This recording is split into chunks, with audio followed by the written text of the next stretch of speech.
Ouch! Hay, prosthetic leg user ka ba na patuloy na nasasaktan?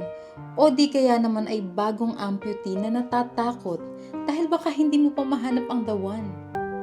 Pakinggan at tingnan ang 3 mahalagang bagay para hindi ka na mahulog kung saan-saan.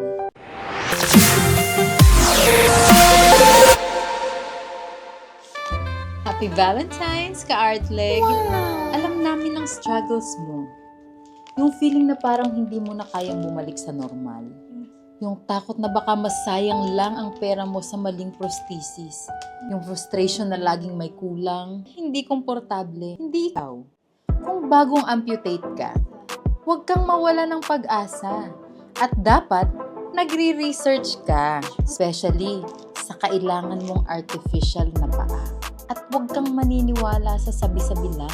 Una, dapat proven and tested ng marami.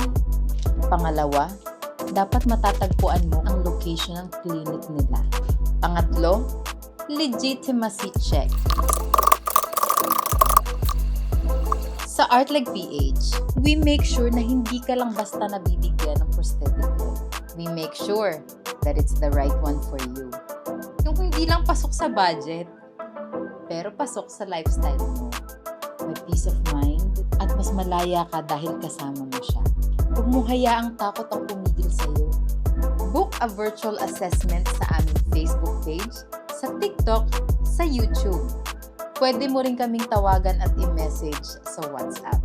Ang tamang prosthetic leg na para sa'yo, nandito na! Ready ka na ba?